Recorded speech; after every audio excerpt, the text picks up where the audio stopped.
So I'm going to read a little bit from here because if not, I will ramble and start talking about the X-Files eventually. So I'm going to go ahead and start. So thank you for allowing me to present here today. My presentation, Masculine Hysteria, Mobility, Gender, Incarceration, is a small section from the chapter I wrote for my dissertation with funding from the PVI Fellowship. While the larger chapter also focuses on female COs and incarcerated people, for time purposes today, I focus mostly on the violence that male COs and men in general perform. Also, all the ideas in this presentation were made possible by the generous participation of hundreds of incarcerated people and correctional workers throughout my fieldwork conducted in 2016 and 2017. Ooh, what do I do? That? Okay. So in this presentation, I argue that correctional mobility restrictions at what I call the Desert Echo Facility, a male medium maximum security prison in the American Southwest, demonstrate staff's hatred of women and the desire to control gender. But before I get to that, I'm going to briefly talk about how correctional officers feel tainted by their work because they utilize their bodily senses to restrict movement within the compound. I'll then connect these ideas to my larger argument. So I'll begin with a narrative written from the perspective of one current male correctional officer, and I stress from his perspective. So, oopsie, that was supposed to be the argument. So Mr. Alvarado hated the Desert Echo Facility. The locked gates and burdensome schedules made him want to drink. Entering his 13th year as a correctional officer and only in his mid-30s, he felt a familiar pain in his back, reminding him that this job destroyed his liver. The constant overtime and claustrophobic sensations drove him to unhealthy levels of alcohol consumption, and he now ingested multiple pills every day to fight early signs of cirrhosis. As the pain subsided, he locked 8 inmates in a cage for their monthly gym time and tried not to let them see how much he hurt. If they sensed any weakness, they would attack. These inmates smelled frailty like he could sniff out an alcoholic drink. He held his breath and moved into the middle of the yard so he could observe 3 inmate cages simultaneously.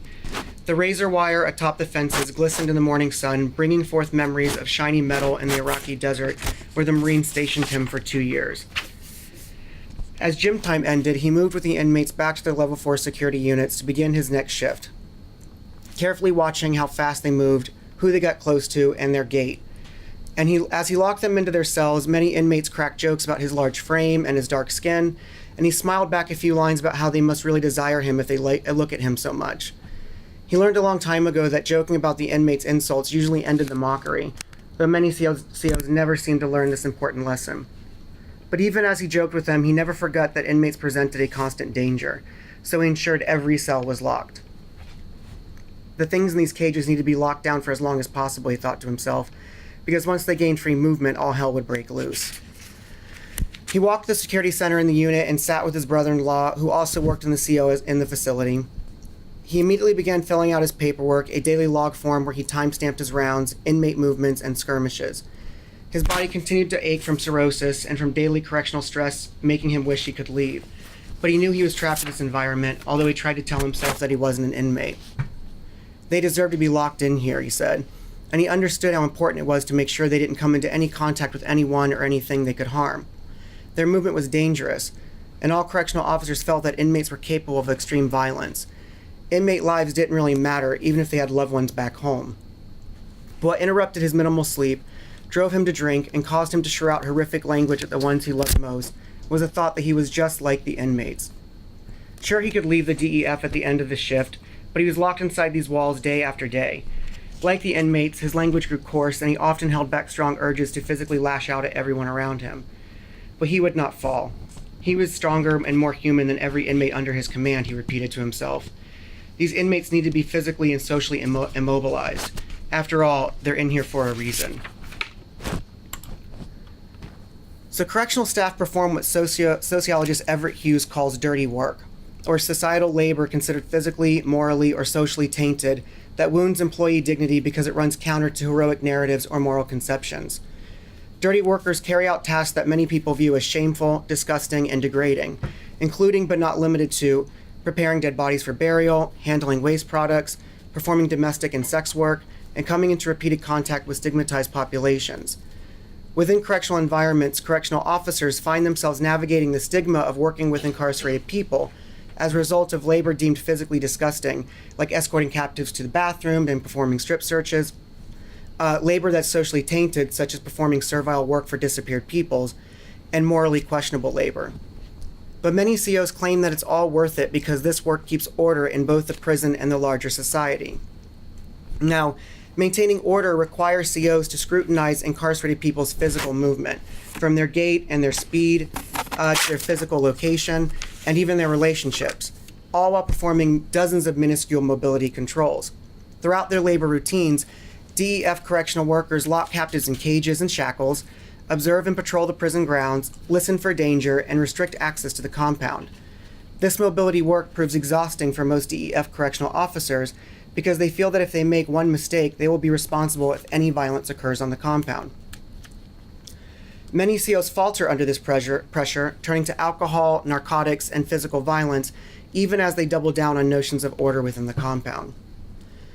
Importantly, keeping order requires COs to maintain bodily positions of suspicion throughout their shift that cause many security personnel to develop collective temperaments similar to police officers, such as hypervigilance and feelings of social isolation, among others.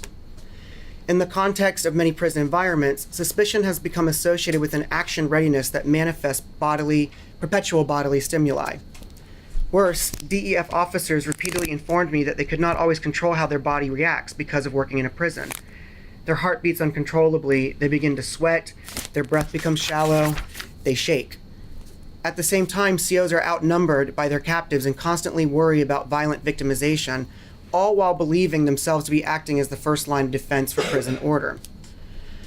The pressure to perform all their duties leads to high stress levels that create physical consequences such as anxiety, poor mental health, addiction, and job burnout. These daily consequences of penal work leave CO bodies bearing the burden of their underpaid labor. But many DEF COs feel and have been trained to believe that they have an obligation to maintain this constant state of suspicion about everyone and everything around them. This state of being marks security staff as perpetual officers who often rely on their bodies as instruments to maintain order or sense impending violence. More specifically, their bodily senses are the instruments by which mobility controls rely. They utilize sight for observing movement, sound for impending violence, and touch to make sure doors and gates are secure, and also controlling of incarcerated people's bodies. The correctional body senses incarceration and creates data through the dirty work of everyday mobility controls. For most DEF staff, dirty work is mobility work. This bodily dirty work informs everyday social relations by creating what Brian Masumi terms affective facts. Affective facts manifest as a result of perceived threats that create bodily feelings of preemption. But facts are born of power. Masumi writes, and he's very wordy, threat is from the future. It is what might come next. Its eventual location and ultimate extent are undefined. Its nature is open-ended. It is not just that it is not in a way that is never over. The uncertainty of the potential next is never consumed in any given event. There is always a remainder of uncertainty, an unconsummated surplus of danger. The future of threat is forever. In DEF context, staff legitimate affective facts because they can never fully be proven false. Any incarcerated person can potentially threaten a worker or their larger society in the future. Even if this threat doesn't manifest specific forms of violence, the threat is still felt in the correctional body. The body makes it real. These affective facts become real because correctional workers control mobilities with their bodies, and as previously stated, they observe and control relational movements with their eyes, ears, and tactile organs, among other sensory practices. The correctional body, already in a state of suspicion, becomes the site for mobility controls, manifesting threats that may never come true. But the future of threat is forever, meaning it has temporally always been and will always be. For incarcerated people, affective facts prove particularly dangerous because as state captives, workers already assume them to be dangerous and banish-worthy. The correctional officer body cannot maintain the state of being without suffering harsh consequences. The dirty mobility work is too much. So now I'm going to talk for a few moments about how gender and mobility enmesh. Historically, the deviant woman body has a long history of being perceived as dirty, dangerous, and inferior. As far back as Aristotle famously believing that women were defective men, representing a natural lack. From this perspective, women were born disabled because they could not generate semen, marking the woman body as passive. Plato, while arguing for fairer treatment of women, believed that they represented degeneration and could possibly be cowardly men reincarnated into woman bodies. These constructs, though not the first of their type, and often transformed for millennia, but during what is now called medieval and Renaissance eras, inform many Euro-American perspectives about the inherent inferiority of women and the danger their bodies represent. In the 17th century, a mind-body split placed the body as an instinctual site that could be controlled if properly managed. Simone de Beauvoir demonstrated that within Cartesian perspectives, men often become associated with the mind and woman with body, leading her to assert that one is not born, but rather becomes woman. Basically, female bodies remained under constant scrutiny for their supposed natural danger they possessed, and often as a result of sexual reproduction. Within these perspectives, the female reproductive system, always situated within constructed contexts, was frequently deemed as mobile and unstable, leading many to assume that women needed constant surveillance and regulated physical movement. Women could not be trusted because their bodies naturally moved in unexpected and unregulated ways, among other reasons. This mobility concern worked in tandem with misogynistic practices to mark the woman body as perpetually problematic. Not only should this collective body be constantly managed and controlled, but the body could endanger others around it. Unregulated movement brought dangers of curses, sexual deviance, and bastard children who threatened inheritances. And the woman body remained a mystery and could be capable of anything at any time, leading many men to argue for regulated and controlled movement for all women. Now, this is all swirling in the air around many people, and also at the Desert Echo facility. And because many COs follow these notions that women remain inherently inferior and dangerous beings based partially on ideas about how women's unregulated movement proves detrimental for themselves and others around them, male COs at the DEF grapple with what it means to have little control over their own movement and bodies throughout their workday. Male workers spoke to me about how they despise being locked inside the DEF and how it makes them feel less masculine. They also become extremely upset when prison administrators reprimand them for policy infractions, such as leaving unit doors open for easier CO movement. These conflicts arise because most men on the compound associate restricted movement or immobility with inferiority and femininity. This chart provides a brief description. And to be masculine, and move without restriction is to be hierarchically superior to its constructed binary opposite. Interestingly, at the DEF, I observed multiple male correctional officers walking around the prison perimeter in order to avoid going through more locked gates and fences and doors. Mr. Gamboa, a Chicano CO of 9 years, explains, "I hate having to open and lock all these gates because it reminds me I'm in here all the time. There are days when I will go the long way just to avoid unlocking one more fence. The more I lock these fences, the more I'm reminded that I'm locked in here too. Sometimes that's enough to make me want to drink." When I asked why it feels so bad to be locked inside the compound, he laughed with a mocking tone, and I do mean mocking, and replied, "Look, I know people talk about you being gay and all, but you're still a man, right? Men aren't supposed to be locked down all day. We're hunters. You know, cavemen and shit went out all day and hunted for food. Now we're all cooped up in these cages. Men need space.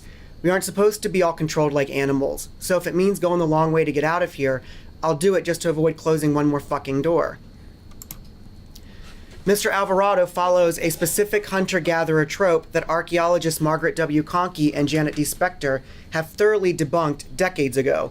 And the author specifically mentioned how the man-the-hunter model collapses time and space into a particular contemporary narrative where men are active, and I argue mobile, and women are passive or immobile. And because it is an evolutionary argument, men as mobile hunters and women as passive gatherers, men become naturally superior to women no matter the evidence otherwise. Other COs echo this sentiment, telling me that men naturally need to move around, men can never really be controlled, and a woman's place is in the home with the kids. Many of the COs who inform me of this perspective usually began their sentences with, "since the beginning of time," or ending them with, "it's always been this way." What is clear is that most male COs assume that it is in men's nature to move around, while women's nature is one of stasis. Interestingly, though, while men usually framed their desire for unrestricted movement to be a natural design, they usually utilized words or phrases that noted the need to control women's movement. Statements such as a woman's place was in the home with kids, and women have learned to like staying put were common throughout the compound. These notions naturalize the idea that men should move without restriction, while women should not. So to conclude, DEF male correctional workers feel overwhelmingly stigmatized by their labor because they center mobility as the fundamental means to control incarcerated people. Correctional officers use their bodies to restrict movement in the facility and to gather and evaluate mobility data in ways that place themselves under a constant state of suspicion and create affective facts of perpetual threat. This mobility work situates the correctional staff body as the site for mobility controls at the DEF. And underlying this work are male CO's desire to control women's movement to buttress their threatened masculinities. The hatred of women at the DEF informs how staff enact mobility controls because many male COs feel too much like women when they live with restricted movement. When correctional staff control mobility at the DEF, they're really controlling gender.